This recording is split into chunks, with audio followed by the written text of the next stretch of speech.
জাতীয় স্মৃতিসৌধে শ্রদ্ধা জানানো শেষে বাবা ও মার কবর জিয়ারত করতে রাজধানীর জিয়া উদ্যানে পৌঁছেছেন প্রধানমন্ত্রী তারেক রহমান। সাথে আছেন মন্ত্রী পরিষদের সদস্যরাও। সেখানে আছেন আমাদের সহকর্মী শফি মাহমুদ সাগর। সরাসরি যুক্ত হচ্ছে তার সাথে।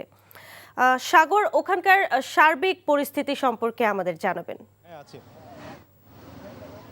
শুনতে পাচ্ছি।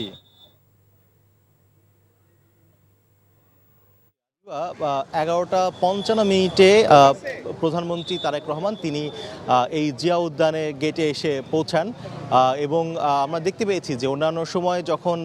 প্রধানমন্ত্রী কোনো একটি জায়গায় যায় সেখানে তার প্রোটোকলের নিয়ম অনুযায়ী সেই দুই পাশের রাস্তা বন্ধ করে দেওয়া হয় এবং জনসাধারণের চলাচল সেখানে সীমিত করা হয়। কিন্তু এবারই দেখতে পেয়েছি যে তারেক রহমান যখন এখানে পৌঁছালেন সেই মুহূর্ত পর্যন্ত দুপাশে আসলে অবাধে জনসাধারণের চলাচল ছিল এবং গাড়ি চলাচল করেছে এবং অর্থাৎ কোনো রাস্তা আসলে বন্ধ করা হয়নি। এবং শুনতে পেয়েছি যে এটি তার নির্দেশনাই করা হয়েছে যে বা তিনি এখানে আসলেও যাতে করে মানুষের ভোগান্তি না হয় সেই জন্য আসলে যাতে রাজধানীর এই যে গুরুত্বপূর্ণ যে সড়কগুলো রয়েছে সেগুলো যাতে করে হচ্ছে জনসাধারণের জন্য উন্মুক্ত রাখা হয়। অর্থাৎ তিনি যখন এখানে আসেন সেক্ষেত্রে তার যে সিকিউরিটি ফোর্স রয়েছে তারা তাদের মতো কাজ করেছে, কিন্তু তিনি যখন গাড়ি থেকে নামেন তখন আসলে দুপাশের জনসাধারণের গাড়িগুলো তখনও চলাচল করছিল এবং তিনি এখানে পৌঁছানোর কিছুক্ষণ আগ থেকে মন্ত্রী পরিষদের যে সকল সদস্য রয়েছেন তারা তারা তারা এখানে পৌঁছান এবং এই মুহূর্তে আমরা দেখছি যে তিনি জিয়া উদ্যানে প্রবেশ করে যে শহীদ প্রেসিডেন্ট জিয়াউর রহমান এবং তার সহধর্মিণী বাংলাদেশের সাবেক প্রধানমন্ত্রী খালেদা জিয়ার মাজারে তিনি যাচ্ছেন এবং সেখানে তারা মন্ত্রিপরিষদকে নিয়ে তারেক রহমান তিনি দোয়া করছেন এবং তাদের প্রতি শ্রদ্ধা জানাচ্ছেন। এবং আজকে এর পরবর্তীতে মূলত যে নবগঠিত মন্ত্রী পরিষদ রয়েছে তাদেরকে নিয়ে প্রধানমন্ত্রী তারেক রহমান তিনি যাবেন সচিবালয় এবং সেখানে আজকে তাদের প্রথম কর্মদিবস এবং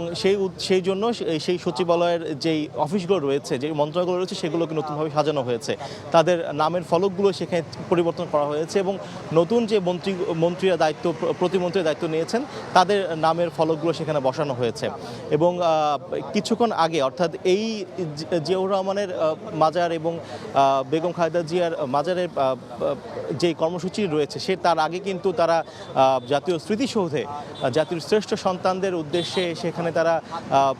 তারা সম্মান প্রদর্শন করেছেন এবং সেখানে তারা শ্রদ্ধাঞ্জলি অর্পণ করেছেন এবং সেখানে তাদের মন্ত্রীদের কাছ থেকে আমরা বক্তব্য পেয়েছি যে তারা 71 এবং 24 দুটি ইতিহাসকেই তারা একসঙ্গে আসলে নিয়ে তারা কাজ করতে ইচ্ছুক। এবং সরকারে গতকাল যেই মন্ত্রী পরিষদের সদস্যরা এবং প্রতিমন্ত্রীরা যারা কিনা শপথ গ্রহণ করেছেন